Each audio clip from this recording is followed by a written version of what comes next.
தேசிய மக்கள் சக்தி அரசாங்கத்தின் 21 மாவட்டங்களிலே இன்றைய தினம் நாங்கள் இந்த தொழிலாளர் தினத்தை வெகுவும் ஆதரவோடு மக்கள் பலத்தோடு நாங்கள் இன்று நிரூபித்து காட்டிக் கொண்டிருக்கிறோம். கடந்த காலங்களிலே உங்களுக்கு தெரியும், காலி முகத்திடலிலே நாங்கள் ஒன்று கூடும்போது அங்கே இருந்த எதிர்கட்சியினரிடம் எங்களை விமர்சித்துக் கொண்டிருந்தார்கள், கேலி செய்து கொண்டிருந்தார்கள். காலி முகத்திடலில் பாதி கூட இருக்காது. ஆனால் இன்று 21 மாவட்டங்களிலும் அலை என கடந்து வந்து இன்று மக்கள் திரண்டு இந்த தொழிலாளர்களோடு ஒன்றிணைந்த இந்த ஆட்சியோடு ஒன்றிணைந்து நாங்கள் பயணித்துக் கொண்டிருக்கிறோம் என்பதை எதிர்கட்சிக்கு நாங்கள் கூறிக்கொள்ள விரும்புகிறோம். கடந்த கால தேர்தலிலே தங்கள் இந்த மாவட்டத்தை கைப்பற்றிக் கொண்டதாக அன்று பேசிக் கொண்டிருந்தவர்கள் இன்று ஒளிந்து மக்களுக்குள்ளே ஒளிந்து மக்களை தேடிக் கொண்டிருக்கிறார்கள்.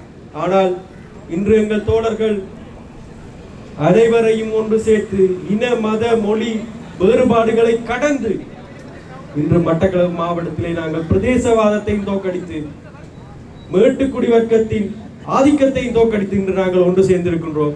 இந்த தேசிய மக்கள் சக்தி கட்சியினூடாக மட்டக்களப்பு மாவட்டத்தை அபிவிருத்தி செய்து சொல்வதாக கடந்த காலங்களில் பல ஊழல்களையும் போலிகளையும் போலி விமர்சனங்களையும் முன்னிறுத்திக் கொண்டிருந்தவர்கள் இன்று வீடுகளிலே தேங்கி நின்று கொண்டிருக்கிறார்கள். ஆனால் இன்று நாங்கள் தேசிய மக்கள் சக்தி அரசாங்கத்தை பொறுப்பேற்றதன் பின்னர் அனைத்து மாவட்டங்களிலேயும் நாங்கள் அபிவிருத்தி பாதையில் இட்டு கொண்டு செல்கின்றோம். அதுவும் மக்களின் ஆதரவோடு நாங்கள் அந்த பாதையை நீடித்துக் கொண்டிருக்கின்றோம். அதன் ஒரு கட்டமாக மட்டக்களப்பு மாவட்டத்தில் பல மில்லியன் ரூபாய் அபிவிருத்தி திட்டங்களை நாங்கள் இன்று முன்னெடுத்துக் கொண்டிருக்கின்றது நாங்கள் இந்த நேரத்தில் ஞாபகப்படுத்தப்பட வேண்டியிருக்கின்றது. உங்களுக்கு தெரியும், இந்த நாட்டை நாங்கள் பொறுப்பேற்கும் போது இந்த நாடு ஒட்டுமொத்தமாக கடந்த கால ஆட்சியாளர்களால் சீரழிக்கப்பட்டிருந்த ஒரு நாட்டை தான் நாங்கள் பொறுப்பேற்றிருந்தோம். உங்களுக்கு தெரியும், இன்று சர்வதேச ரீதியாக பலம் பொருந்திய ஒரு அரசாக இன்று தேசிய மக்கள் சக்தி அரசாங்கம் இருக்கின்றது. எங்களது கௌரவ ஜனாதிபதி எந்த நாட்டை நோக்கி பயணித்தாலும் அங்கே இருக்கின்ற அரசாங்கம் எங்களுக்காக கைகோர்த்து கொண்டு காத்து கொண்டு நிற்கின்றது. சர்வதேச ஆதரவற்ற அரசாங்கம் என்று குறிப்பிட்டார்கள்.